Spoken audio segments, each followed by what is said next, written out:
Oi, pessoal, tudo bem com vocês? Está começando o nosso podcast Papo de Recreio. E aí, bora bater um papo?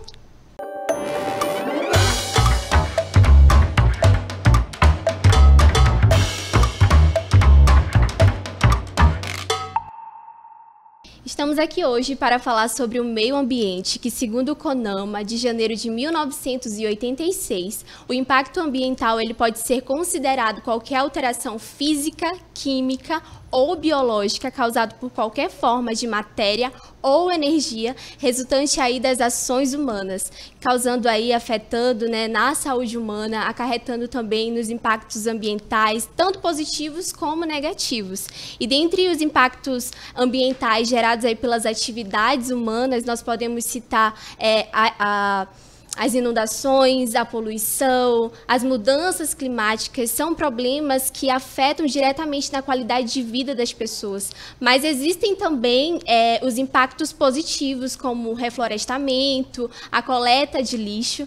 E é com muita alegria que nós recebemos o professor Saulo Formiga, que é geógrafo, E ele vai falar de forma mais aprofundada sobre os impactos ambientais. E nós estamos aqui também com o gestor da Escola Ambiental do Maranhão, o professor Galdino Guzmão, que vai falar também para a gente das ações desenvolvidas nas escolas do estado do Maranhão. E juntos nós falaremos das ações humanas aí para o meio ambiente. Professores, nós sabemos que o meio ambiente envolve toda a sociedade, que passeia aí pelos diversos componentes curriculares. Professor Saulo, conta pra gente como que nós podemos definir o meio ambiente, como que nós podemos definir os impactos ambientais, quais os seus significados? Oi, Carlinha, eu acho que essa resposta tu já acabou de dar. Tu falou brilhantemente aí sobre o CONAMA, sobre as configurações que nós vamos encontrar nesse conceito de meio ambiente. Galdino está aqui, não me deixa mentir, né, Galdino? Sim. Mas quando a gente fala de meio ambiente, a palavra meio ambiente, ela já é, de certa forma, uma redundância. Porque meio e ambiente querem dizer praticamente a mesma coisa, né? Você tem o meio natural, você tem o meio cultural, aquele que é o humanizado. O ambiente, ele só vai ser, na verdade, simplesmente a configuração, a somatória de recursos que vão possibilitar a vida. Então, quando você fala de meio ambiente, você está falando do quê? Da soma de elementos bióticos e abióticos que vão dar margem para a vida nascer, se desenvolver e evoluir. Então, o que a gente tem numa cidade é um meio ambiente. A gente tem que parar, e aí o Galdino vai concordar comigo como gestor, a gente tem que parar de se colocar como se fosse externo ao processo. Não existe salvar o meio ambiente sem salvar o homem. Não existe isso. Quer dizer, o homem é parte integrante do meio ambiente, é um animal como outro qualquer, que tem suas habilidades, evidentemente. Tá certo? Tá certo, muito obrigada. E, professor Galdino, agora que a gente entendeu do que se tratam esses elementos, conta pra gente sobre a Escola Ambiental do Maranhão, como que vocês atuam, quais os objetivos da escola? Muito obrigado por estar aqui com você, com o Saulo, viu, Paulinha? E Carlinha. E o que eu posso falar? A gente está tratando da questão de impactos, e a gente sempre tende a pensar sempre no lado negativo do impacto. Sim. E eu posso dizer que o governo do estado do Maranhão foi muito feliz quando criou, através de lei ordinária 11.365, do dia 19 de outubro de 2020, a Escola Ambiental, porque ela materializa tanto a política, quanto o Plano Estadual de Educação Ambiental. E aí as nossas escolas que já fazem, que impactam de uma forma muito positiva o meio, buscando alternativas para tratar, muito bem dita pelo nosso colega, o Saulo, que ele tratar bem da qualidade da água, tratar bem dos recursos que ali estão. E aí a gente tem um impacto que é extremamente benéfico, porque os jovens estão protagonizando, estão gerando resultados muito positivos para dentro da escola. E quando o governo ele fortalece essas ações e ele norteia essas ações, a gente percebe que há um caminho para o sucesso, um caminho para que as coisas deem certo. Então, o objetivo maior hoje da escola ambiental é fazer com que tudo aquilo que já se faz seja, né, cada vez mais materializado, fortalecido, seja ações mais fortes para o Estado como um todo. Fica aqui um agradecimento imenso pelo governo do Estado do Maranhão, pelo governador Flávio Dino e que agora também fortalecido pelo governador Carlos Brandão, no sentido de que essa pauta ela se torne cada vez mais forte, mais propositiva, mais atuante. Obrigada, professor. E agora a gente vai dar uma pausa, vamos para um breve intervalo, não saiam daí, voltamos já já.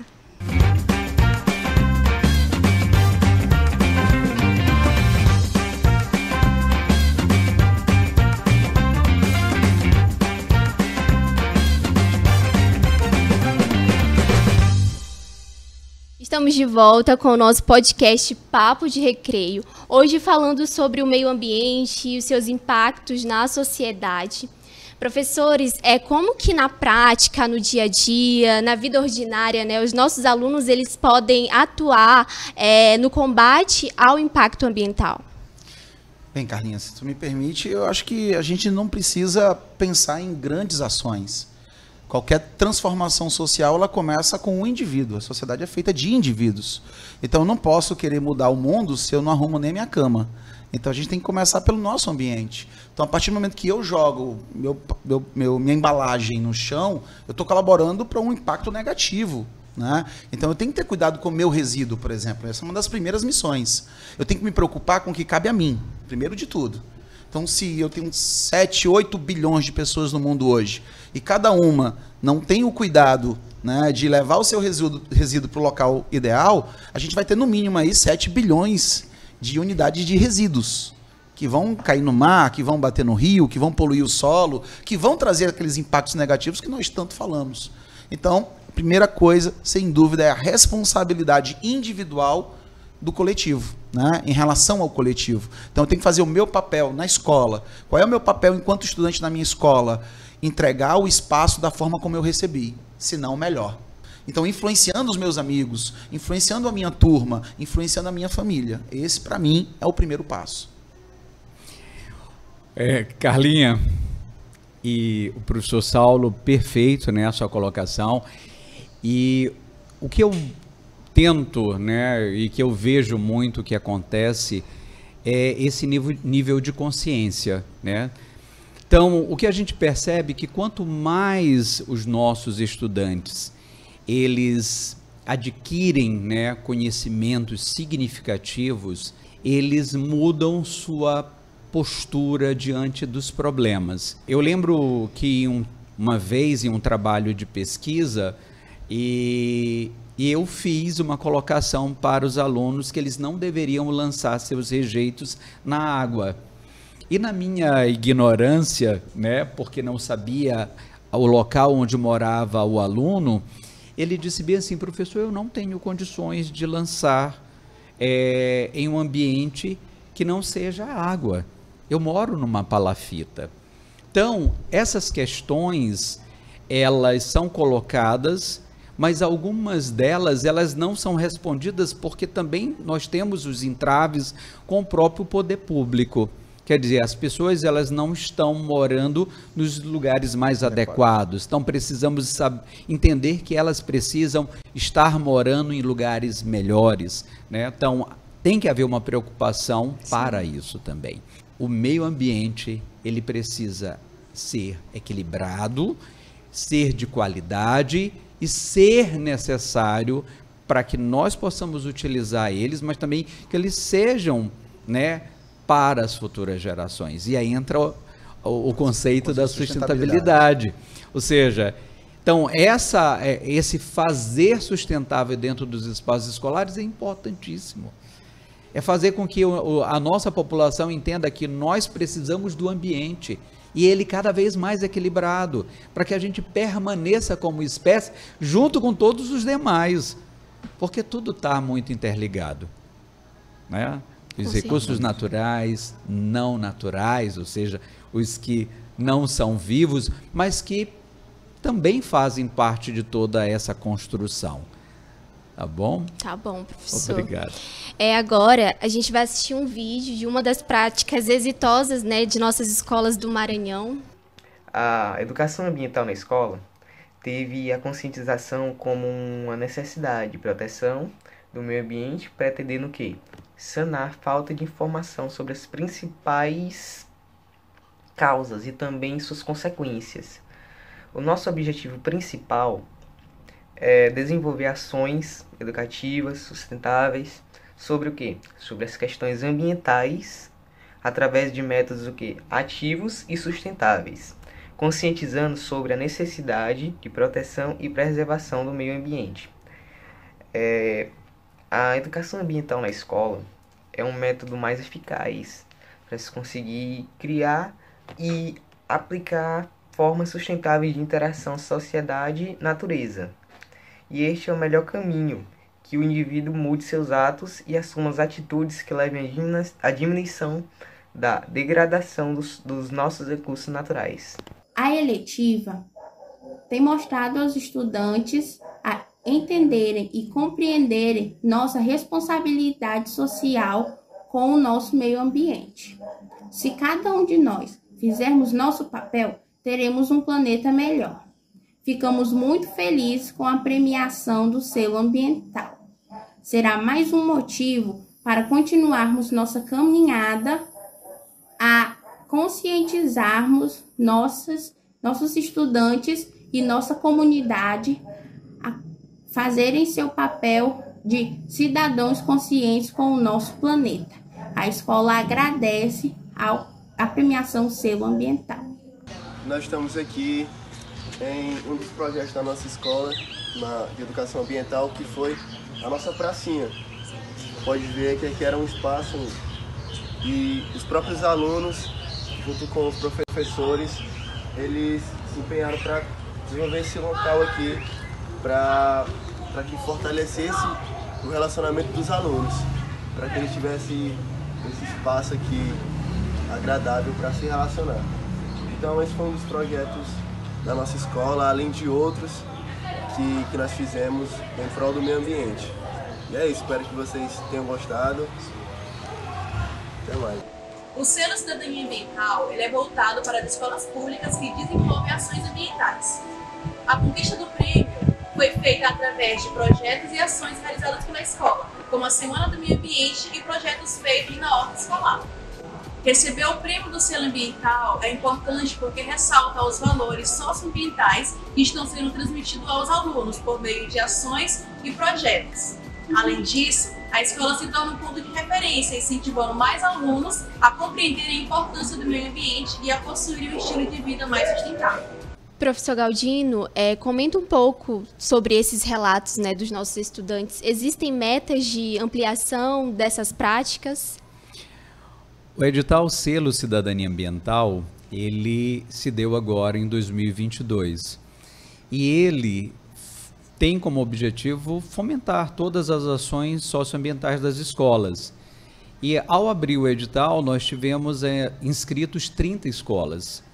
Dessas 30 escolas, nós tivemos 15 escolas que foram certificadas e das 15, as 3 primeiras foram premiadas.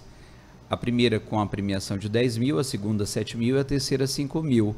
Mas o mais importante de tudo isso foi como se deu o processo avaliativo, porque se estabeleceu 6 eixos, né, principais de avaliação, que foi gestão, currículo, espaço físico, educomunicação, relação comunidade e parceria.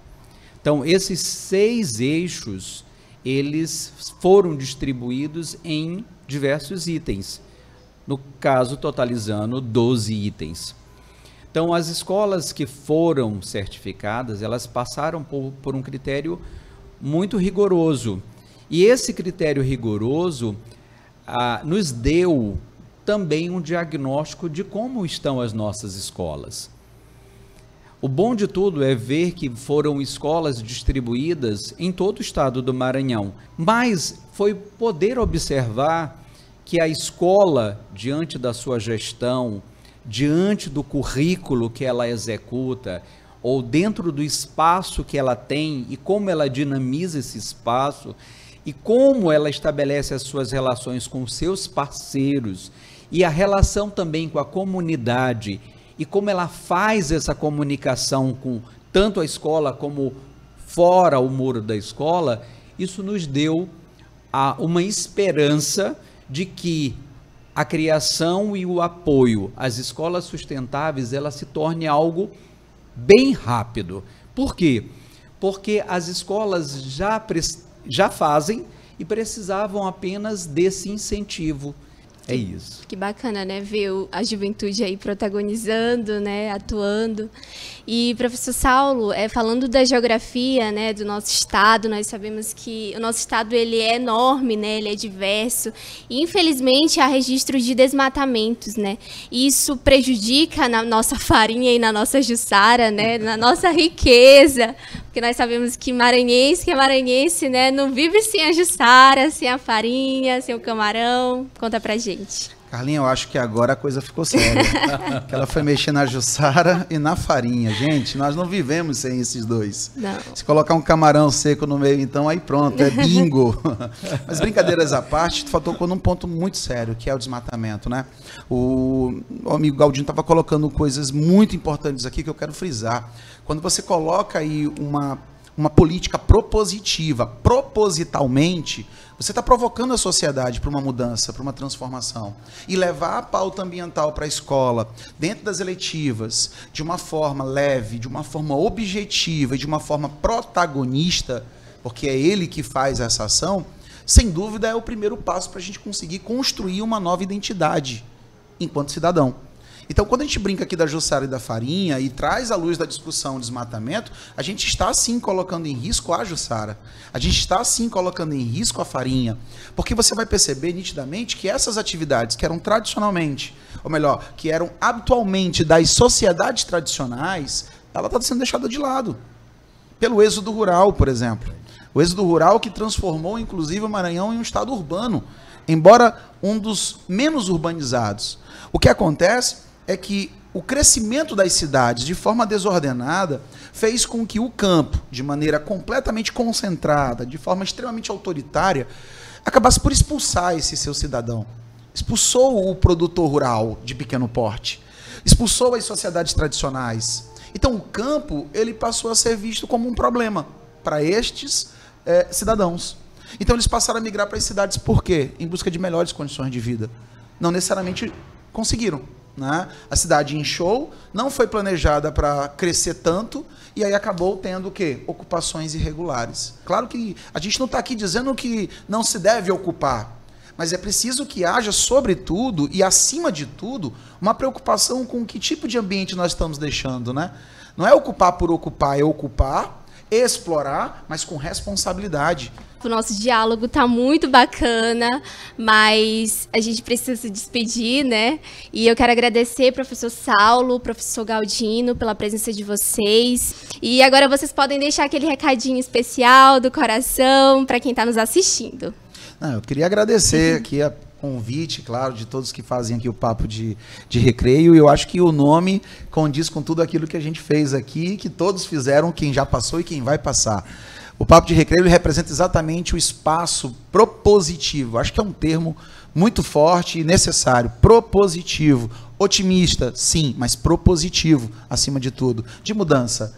A gente tem que mudar aquilo que, por inquietação, nos faz transformar. Então, que sejamos essa mudança hoje. Né? Obrigado pelo convite, sempre à disposição.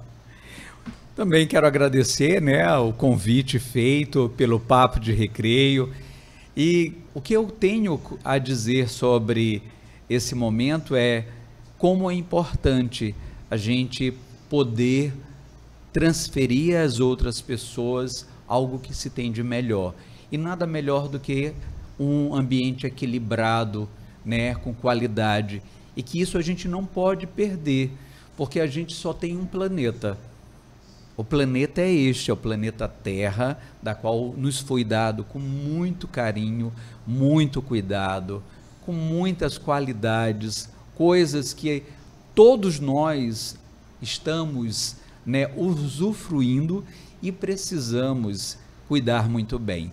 Então aqui fica o meu pedido: vamos cuidar bem do nosso planeta, porque se Elon Musk está pensando em colonizar Marte, eu prefiro ainda viver no planeta Terra. Agradecemos também você que ficou até aqui com a gente. Espero que vocês tenham gostado. E até o próximo podcast Papo de Recreio. Tchau, tchau.